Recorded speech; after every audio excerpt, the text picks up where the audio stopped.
This is Adrian here, General Manager for the Fitness Center at 203 North LaSalle. I'm here to bring you some tips for Fitness Friday. Very first thing is the hip flexor stretch. Unfortunately, we're doing a lot of sitting here, and it plays a role on our posture. As we get up, these hip flexors tend to become very restricted.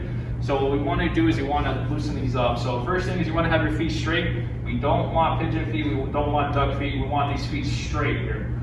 1 foot on top of a platform that's not going to be moving, nice and secure. I want to squeeze my glutes, hold this position. Imagine someone pulling you from your belt line, bring your upper and lower torso together. You're coming forward, you're squeezing, nice little stretch down the line here, upper torso, tall spine. You ease off. We can go into a lateral flexion here with the arm, into that front leg, ease off. We can come forward into a rotation. It's going to feel different. We can even ease off of that and then go 2 hands overhead. Spend about 2 to 5 minutes on each side. That's a good exercise for us to loosen up these hip flexors.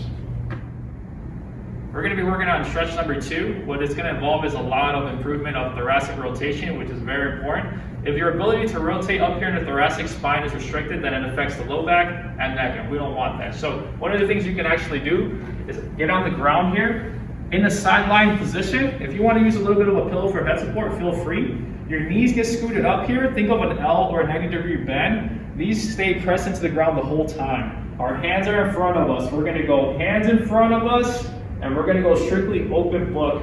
Boom. That's going to be strictly rotation of the upper thoracic.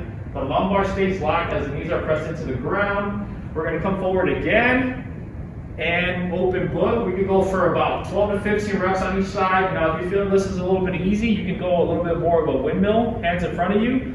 Your hands come around and your eyesight is following your hands all the way around to the letter T and bring it back around. What we do to one side, we certainly do to the other, 12 to 15 reps on each side.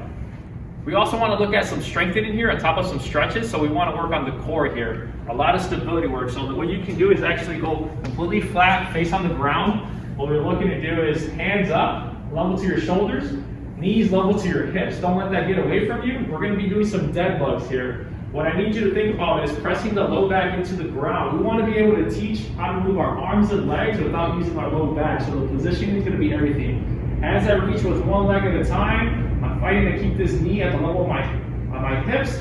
I'm alternating between sides. I'm feeling a lot of tension here right in the midsection at no point. And my arching my back as I reach. That low back stays pressed into the ground. If you want to make it a little bit more challenging, you can go opposite arm, opposite leg. Hold it for 1 second. Breathing pattern is into your nose, exhale like you're blowing candles off a cake. Turns out that if we really emphasize the breathing, you're getting a lot more activation here.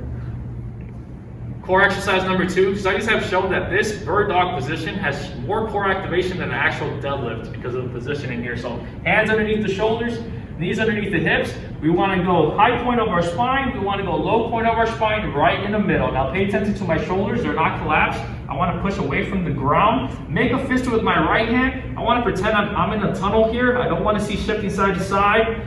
Make a fist, contract the arm, reach with the opposite heel. Notice how my hips are nice and level. What you're going to be seeing or experiencing is the hips dropping up. I need you to drop them down like we're balancing a glass of water here. We don't want that to fall over. You bring it back in. If you lose positioning with the spine, high point, low point, right in the middle, push shoulders away from the ground, reach with opposite arm, opposite leg. 1 or 2 second hold. Remember your breathing pattern. Big exhale to the ground like we're blowing the dust from the floor.